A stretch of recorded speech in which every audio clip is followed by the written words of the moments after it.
The sky burned with hues of orange and lavender as the sun began its slow descent behind the Oregon hills. A cool wind rustled the tall grass that lined the edge of the Harris family property, carrying with it the earthy scent of pine, distant rain, and the quiet heartbreak of goodbye.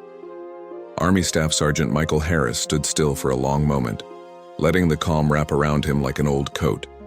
Comforting, familiar, yet heavy with unspoken weight. At his side, Daisy, his golden retriever, nuzzled his leg with her nose, her large brown eyes peering up at him with confusion. She didn't know what was happening exactly, but dogs like Daisy didn't need to understand words to feel when something was wrong. Her tail wagged once, slow, hesitant. Michael knelt and reached out to her, resting his calloused hand on her head. The warmth of her fur grounded him more than any speech ever could. "I'll come back, girl," he whispered, his voice thick. "I promise. Wait for me." Daisy licked his hand, then pressed her face against his chest, as if she could shield his heart with her own. Behind them, Emily stood silently, arms crossed tightly over her chest. She was trying her best not to cry. Michael knew her too well. Her jaw clenched in that way it always did when she was trying to be brave for someone else. They'd been together for 6 years, engaged for 2. They'd built a home filled with mismatched furniture, shelves cluttered with photos and mementos from trips, and in every one of those memories was Daisy. Always Daisy. She wasn't just a dog. She was the glue when Michael returned from his last deployment, shattered by things he couldn't speak about. When nightmares stole his sleep, Daisy would crawl into bed beside him and rest her head on his chest until his breath slowed. When he sat in silence, too numb to even cry, she'd paw at him, bringing him her favorite toy as if to remind him that life still had joy. When he trembled under the weight of flashbacks, Daisy would lean against him, no judgment, no questions. Just presence. "She kept me alive," Michael had once told Emily, and he meant it. Now the very thought of leaving Daisy behind felt like he was tearing out a part of his soul. Emily stepped forward, placing a hand gently on Michael's back. "We'll be okay," she said, voice trembling. "She'll be okay. I'll take care of her like she's mine." Michael turned to face her, studying her eyes. She meant it. Emily adored Daisy, had taken to her from the first day they met. The 3 of them had formed a bond that many families never even come close to. Michael trusted her more than anyone. Still, he looked back at Daisy and felt his chest tighten. "She doesn't understand," he murmured. "She thinks this is just another trip, another few days away. She doesn't know it could be months, years." Emily leaned in, wrapping her arms around him. "You're coming back, and when you do, she'll be waiting, tail wagging, just like always." Daisy sat beside them, head tilted, as if trying to make sense of their strange behavior. Michael let out a soft, bitter laugh. "I should be comforting her," he said, "but she's the one comforting me." The next morning arrived too soon. The house was quiet, too quiet, save for the ticking of the kitchen clock and the occasional rustle of a suitcase. Michael sat on the porch steps with Daisy curled beside him. The soft golden light of dawn stretched across the lawn, and for a moment, everything felt suspended in time, like the world itself was holding its breath. He scratched Daisy behind, the ears, and whispered stories into her fur. Told her about the first time he saw her at the shelter, just a scared pup hiding in the corner of a kennel, afraid of the world. He'd seen that fear in himself too. That was why he chose her. "Remember how you wouldn't come out until I offered you my sandwich?" he said with a sad chuckle. "You took one bite and stole the whole thing. Smart girl." Daisy looked up at him, ears perked at the sound of his voice, tail wagging lightly against the wood. The rumble of a vehicle in the distance shattered the stillness. The military bus. It was time. Michael stood, his knees stiff, his heart heavier than any pack he'd ever carried. Emily walked out and joined him, holding his rucksack. Her eyes were already red. "I hate this part," she said. "Me too. Both knew there was no way around it. Michael gave her a long, desperate hug, the kind that said everything he couldn't find words for. Then he knelt in front of Daisy one last time. "I love you, girl," he said. "You stay strong, okay? Be good, take care of Emily." She licked his face, then leaned her full weight against him, refusing to let go. For a moment he considered staying, just calling it off. But duty was calling, and he had made peace with the risk a long time ago. He stood, forcing himself to turn away. "Watch over each other," he whispered to Emily. As he walked to the bus, he resisted the urge to look back, but when he reached the last step, he did. Daisy stood at the edge of the porch watching, eyes wide, ears back. She didn't bark. She didn't run after him. She just watched, as if burning his image into her heart. Emily stood behind her, a hand resting gently on the dog's head, tears streaming down her cheeks. And as the bus drove off, Daisy didn't move. She stayed at that spot for hours after the bus disappeared, waiting, because she believed he'd come back. He said he would, and Daisy believed in promises. The wind had a different bite back home. It wasn't the scorching gusts of the desert or the smoky haze that trailed the edges of combat zones. It was quieter, gentler, almost reluctant. Ethan stood on the front porch of his modest, suburban house in Kentucky, the one he'd dreamed about during countless nights on his cot overseas. But now it felt like someone else's home. The door creaked just the same, the porch swing still tilted slightly to the left, but the soul of the place was missing. He took a deep breath and stepped inside, hoping the familiar scent of cedarwood floors and his old flannel throw would welcome him. Instead, a sterile emptiness filled his lungs. The silence wasn't peaceful. It was deafening. Boxes were stacked neatly in the corner of the living room. A welcome home banner lay folded on the coffee table. His sister had done her best, he was sure of it. She'd kept the lawn trimmed, the mail sorted, and the bills paid while he was deployed. But she hadn't kept Charlie. Charlie, his golden retriever, his constant companion through recovery after his first tour, the dog who would rest his chin on Ethan's chest during his darkest nights. That dog had once been the only reason Ethan ever left his bed. Charlie knew when nightmares took over, nudging him awake with wet kisses and soft whines. The bond they had wasn't casual.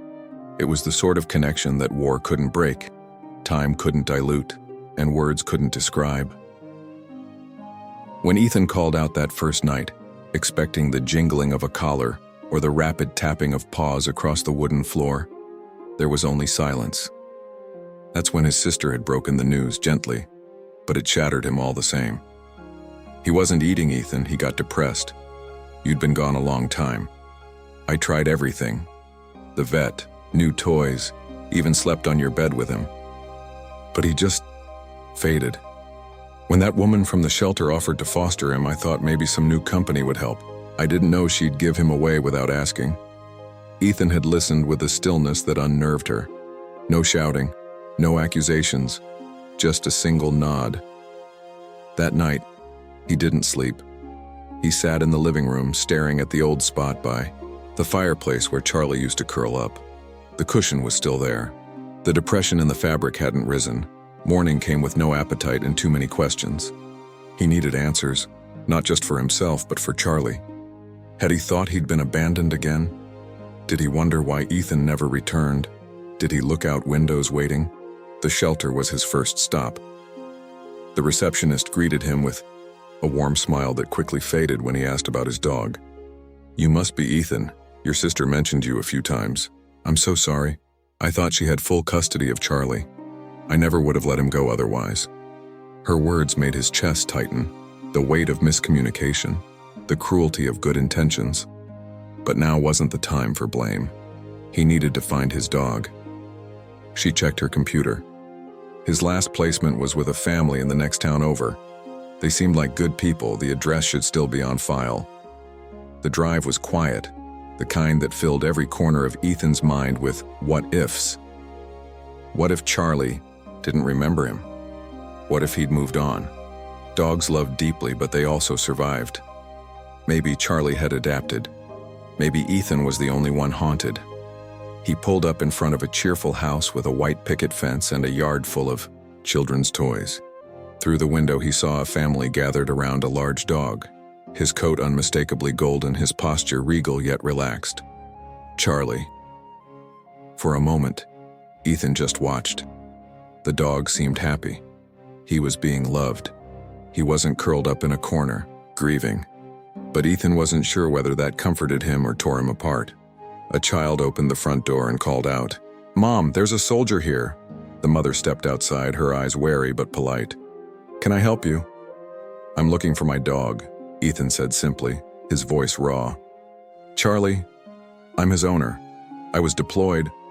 I didn't know he'd been given away." The woman's face softened instantly. "Oh my God, when we didn't know, we were told he was abandoned." "He's not," Ethan said, his voice cracking. "He's my best friend." She nodded slowly and turned toward the living room, where Charlie had stood up at the sound of Ethan's voice. His ears perked. He sniffed the air. And then, the moment. Charlie barked once, an uncertain, tentative bark. Then another. Then he bounded through the doorway and charged toward Ethan, launching himself into his arms with a force that nearly knocked him down. The years, the distance, the confusion, it all dissolved in that one leap. Charlie whimpered, licked Ethan's face, circled him over and over again as if trying to make sure he was real. Ethan dropped to his knees, burying his face in that familiar golden fur. "I'm sorry, buddy," he whispered, tears finally streaming down his face. "I'm so sorry." Behind them, the woman wiped her eyes. "I think he always knew you'd come back. Every time a car passed, he'd run to the window. I thought he was just anxious. I didn't realize he was waiting." Ethan stayed there for a long time, just holding him. This wasn't a reunion. It was a resurrection. He eventually stood and looked the woman in the eye. "I don't want to take him away from a family that loves him." She shook her head. "He was never ours, Ethan. He was always yours. We were just keeping him safe until you came home." The drive home felt like something out of a dream. Charlie was nestled in the passenger seat, his head resting on Ethan's lap as if he'd never left. Ethan kept one hand on the wheel, the other gently stroking the dog's golden fur, still as soft and familiar as he remembered. There were no words between them, only the quiet hum of the road and the occasional content sigh from Charlie. It was as though no time had passed at all, yet everything had changed. Ethan had spent months in combat zones, witnessing the worst of humanity, clinging to the hope that home would still feel like home. But he hadn't anticipated how different everything would feel without Charlie by his side. Now, with him back, it was like the pieces of his soul were finally stitching themselves together. He pulled into his driveway, just as the sun began to dip beneath the trees, painting the sky in hues of amber and rose. As he opened the car door, Charlie jumped out with youthful energy, tail wagging so hard it thumped against Ethan's leg like a drumbeat. The dog trotted up to the porch, paused at the front door, and looked back at Ethan as if waiting for permission. "You remember, don't you?" Ethan whispered, a small smile breaking through his weariness. Charlie barked once softly, then pushed his nose against the door frame, exactly where he used to before walks. Ethan's heart clenched. The memories weren't just his. Charlie had carried them too. Inside, the house felt warmer somehow. Charlie darted from room to room, sniffing corners, pausing at familiar spots. He returned to his favorite cushion by the fireplace, circling it 3 times before settling down with a sigh of satisfaction. Ethan dropped to the floor beside him, wrapping his arms around his neck and burying his face into the dog's fur. "I missed you every single day," he whispered. "You don't know how many nights I talked to you even though you weren't there. I told myself you could hear me somehow." Charlie licked his cheek, and it was more than affection. It was acknowledgement, forgiveness, love. The following days unfolded like a healing balm. Ethan found himself falling into old routines. Morning walks around the neighborhood, tossing tennis balls in the backyard, cooking breakfast with Charlie sitting obediently beside the stove, waiting for scraps. The hollowness that had lodged itself in Ethan's chest began to dissolve, but it wasn't just Charlie who was healing, it was Ethan too. The nightmares didn't disappear, but when they came, Charlie was there, curled up at his feet or resting his head on Ethan's chest. His presence alone seemed to anchor Ethan in reality, reminding him that he was safe now, that he had survived, that he was home. One evening, Ethan and Charlie sat on the porch as the sun set, the sky streaked with gold and purple. A neighbor walked by with her own dog, a beagle who yapped excitedly at the sight of Charlie. "You're back," she called out, smiling warmly. "We missed seeing you two." Ethan nodded, waving. "Back for good this time?" Charlie barked, tail wagging as if confirming the statement. Later that night, Ethan received a call from the family who had taken care of Charlie during his absence. They wanted to check in, to see how he was adjusting. Ethan assured them that Charlie was doing great, but then paused. "Would you like to visit sometime?" he asked, surprising even himself. There was a moment of silence before the woman answered, "We'd love that." It was important to Ethan that they knew they hadn't been forgotten. They had loved Charlie when he needed it most. They had been the bridge between grief and reunion. And in some quiet way, they were part of Charlie's story now too. A week later, the family visited. The kids squealed with delight when they saw Charlie, and he responded with excited tail wags and gentle licks. Ethan watched from the porch, a strange mix of gratitude and melancholy in his chest. "He really is special," the woman said, sitting beside Ethan with a warm smile. "I think he saved all of us in some way." Ethan nodded, his eyes misty.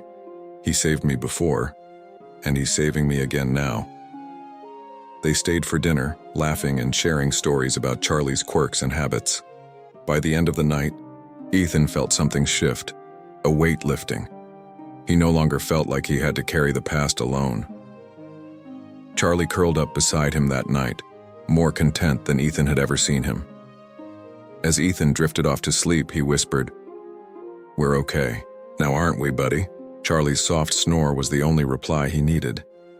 In the weeks that followed, Ethan began volunteering at the local animal shelter. It wasn't easy, not with the memories and emotions so close to the surface. But it felt right. He'd seen the pain that came from separation, both in people and in dogs. He wanted to help others find what he and Charlie had, a second chance at connection, at healing, at love. Charlie often accompanied him, becoming something of a mascot at the shelter. The other dogs responded to him in ways they didn't with anyone else. Maybe they sensed his story. Maybe they knew he understood what it meant to wait, to hope, to believe. One day, a young veteran named Marcus walked through the shelter doors, his eyes haunted and shoulders hunched. Ethan saw himself in the man, recognized the same weight he had once carried. As they talked, Ethan introduced him to the dogs, watching as Marcus hesitated at each kennel until he reached one where a timid black lab sat curled in the corner. "Her name's Luna," Ethan said softly. "She's been through a lot." Marcus crouched down, their eyes meeting through the bars. Luna took a tentative step forward. Something passed between them, something quiet, but powerful. Ethan recognized it instantly.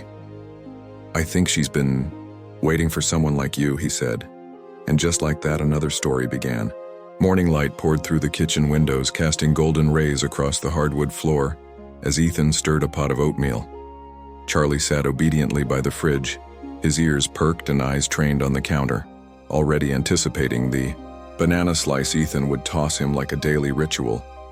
It was moments like this, quiet, routine, filled with unspoken companionship, that made Ethan feel whole again. These simple rituals reminded him he was no longer lost in the chaos of war, no longer waking up in sand-covered bunkers or to the distant thud of mortars. He was home, and Charlie was with him.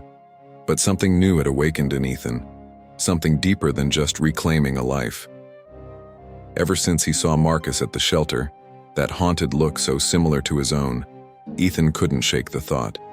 How many other veterans were out there, Broken, isolated, and in need of something as simple and powerful as a dog to help them breathe again, he decided to act. The local shelter director, a kind woman named Sharon, was quick to support Ethan's idea. "You want to start a veterans dog companionship program?" she repeated with a smile. "I think it's brilliant, and we have more dogs needing homes than we can keep up with." Within a month, Ethan had turned his quiet afternoons at the shelter into full-blown workshops. He began hosting sessions for local veterans suffering from PTSD, anxiety, and depression, offering them not just the chance to adopt, but to connect. The program, called Paws of Honor, paired rescue dogs with veterans, not based on breed or age, but on personality and emotional connection. Charlie, ever the ambassador, sat calmly beside each new participant, offering warmth without judgment, presence without pressure. One afternoon, a man named Greg walked into the shelter. He was tall, with a rigid posture that gave away his military background, but his eyes told a different story, vacant, tired, on the brink of hopelessness. He barely spoke as Ethan welcomed him, barely nodded as he was introduced to the dogs. It wasn't until they reached the last kennel, where an aging husky with cloudy eyes lay curled in the corner, that Greg finally paused. "This one," he said softly. "What's her name?" Ethan glanced at the chart. "June. She's been here the longest. Lost her owner a year ago. Older gentleman, also a veteran." Greg knelt beside the kennel, and June lifted her head, slowly. With deliberate trust, she approached the bars, her nose pressed softly against his hand. Ethan didn't need to say anything. He just stood back and watched as healing began, quietly, simply, in a moment of shared pain between man and dog. Later that day, Greg left the shelter with June trotting loyally by his side. As they disappeared down the parking lot path, Ethan felt something tighten in his throat. It was the same ache he'd felt the day he reunited with Charlie, a swell of hope in a place where so much pain had lived. That evening, as Ethan and Charlie sat on the porch swing, he whispered, "We're not just living for ourselves anymore, are we, boy?" Charlie thumped his tail against the floorboards, the setting sun glinting off his fur. It felt like an answer. The weeks passed, and Paws of Honor gained traction. Local news outlets caught wind of it. Articles were written, videos of veterans breaking into tears as they embraced their new canine companions went viral. Donations began to pour in. Ethan was invited to speak at community centers and veteran support groups. But through it all, he stayed grounded. Every day still began with oatmeal and banana slices. Every evening still ended with Charlie nestled against his feet. But amid the growth and good news, something unexpected arrived. It was a letter, handwritten in neat cursive. The return address was familiar, the original family who had taken Charlie in. Ethan hadn't heard from them since their visit. With a curious flutter in his chest, he opened it. "Dear Ethan, we hope this letter finds you and Charlie well. We've watched the incredible work you've done with Paws of Honor and wanted you to know how proud we are, not just of Charlie, but of you. There's something we've wanted to say for a while now.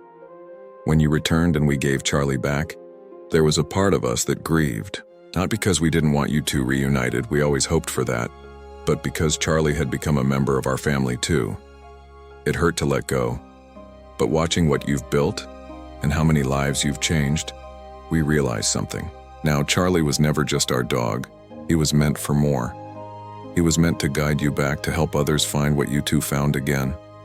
Thank you for taking him home, for doing what you do, and for reminding the world that healing is possible.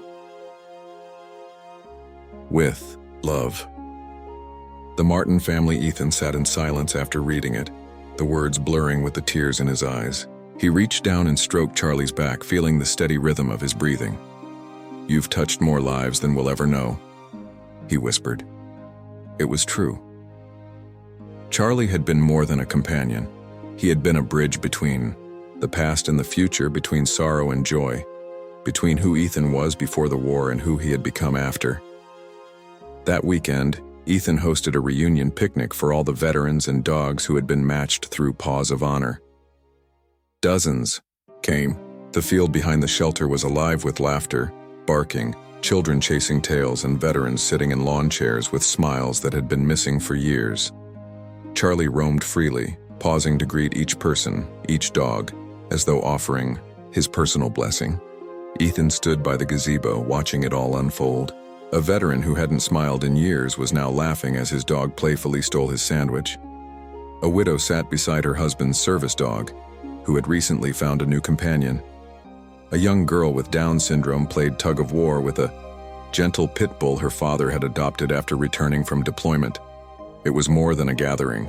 It was a testament to resilience, to loyalty, to the quiet, unwavering love of a dog who had waited at the heart of it all. The final days of summer rolled in with a kind of warmth that clung to the skin and lingered in the air like a soft whisper. The Paws of Honor program had expanded beyond anything Ethan ever imagined. What began as a quiet mission between one man and his dog had grown into a regional movement. Shelters across the state had begun to replicate the model, and dozens of veterans had found new companions and healing through its simple, powerful message: no one heals alone, and no loyal dog should ever be left behind.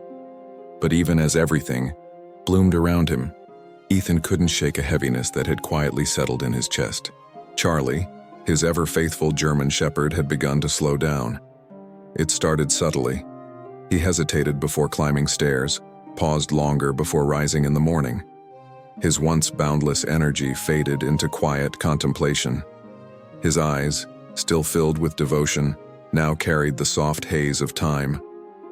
The vet confirmed what Ethan had already suspected. Charlie was aging, and the years of waiting, the emotional strain, and a hard life before his return had taken their toll. "He's healthy for now," the vet had said, her voice gentle. "But you should prepare yourself, as if that were possible." Charlie wasn't just a dog. He was Ethan's anchor, his reason for waking, his path home. Each day after that visit became more deliberate, more treasured. Ethan canceled speaking engagements. He spent long hours walking slowly by Charlie's side through the fields behind, the shelter, sitting on the porch brushing his coat, whispering old stories, recalling memories the way old soldiers speak of fallen friends. And Charlie listened. One night, under a sky dusted with stars, Ethan lay beside Charlie on the porch. The crickets chirped in the tall grass and the wind carried the scent of pine. Charlie's breathing was shallow but steady. Ethan stroked behind his ears, the way he had since they first met. "You remember the sand, boy?" Ethan whispered. "That first time I broke down in the barracks, and you just sat there with your head in my lap like the world was okay?" Charlie gave the faintest thump of his tail. "You stayed," Ethan said, voice cracking. "You never gave up on me, even when I was nothing but a ghost." His vision blurred, and tears slid down his cheeks. "You brought me back." Charlie moved closer, resting his head on Ethan's chest. The warmth between them was quiet, like the hush of morning before the world wakes. It was a language only the two of them shared, one without words, without explanations, just heartbeats and time. The next morning, Ethan awoke to find Charlie still curled beside him, but the rhythm of his breathing had changed, slower, softer, as if the wind itself had begun to carry him away. He rushed him to the vet, heart pounding, praying. But there was nothing more that could be done. Ethan held Charlie in his arms as the vet gently administered the final injection. He whispered, "Thank you for waiting for me, for finding me, for everything." Charlie looked up at him, and in that gaze was a lifetime of loyalty, of suffering, of joy, of love. And then he was gone. The days that followed were a blur of silence. The house felt impossibly still. The absence echoed off the walls like thunder in a canyon. Every creak, every shadow, felt like a reminder. Ethan wandered the room searching for a presence he couldn't find. His chest ached in places words could never reach. But grief, Ethan learned, was love with no place to go. And so, he gave it a home. In Charlie's name, He opened the first dedicated training and sanctuary center for rescue dogs to be paired with veterans. He called it Charlie's Place. It had open land, rehabilitation rooms, grief counseling for veterans, and a small museum filled with stories of dogs and the men and women they saved. At the center of it all was a bronze statue, Ethan and Charlie side by side walking into the wind. On the day of its opening, hundreds came. Veterans with their dogs, families who had watched their loved ones heal, shelter workers, nurses, volunteers. They gathered under a banner that read, "Healing begins with loyalty." Ethan stood at the podium, his voice steady, his heart broken but full. "I didn't rescue Charlie," he said. "He rescued me. When I was lost, when I didn't believe I deserved love or peace, he stayed, he waited. And when I came home, he reminded me who I was. What you see here today, all of it, exists because one dog never gave up." He paused, looking out over the crowd at the dogs wagging tails, the men and women wiping tears from their eyes. "I believe that every one of us has a turning point, a moment when love steps in, quietly, patiently, and says, 'I'm not going anywhere.'" For me, that moment was Charlie. As the ceremony ended, veterans approached with their dogs. Some knelt before the statue and placed dog tags, collars, old photographs. It became a place of remembrance, of promise. And in the silence between the laughter and tears, Ethan felt Charlie's presence, still walking beside him, still staying close. Later that evening, as the sun dipped below the horizon, Ethan walked alone to the statue. He sat beside it, resting his hand on Charlie's sculpted head. "I'll keep going," he whispered, "because of you." The wind stirred gently, rustling the leaves around him. And in that quiet moment, surrounded by the legacy of a love that had changed everything, Ethan smiled through his tears, because some goodbyes are not the end. Some goodbyes are the beginning of everything beautiful that follows.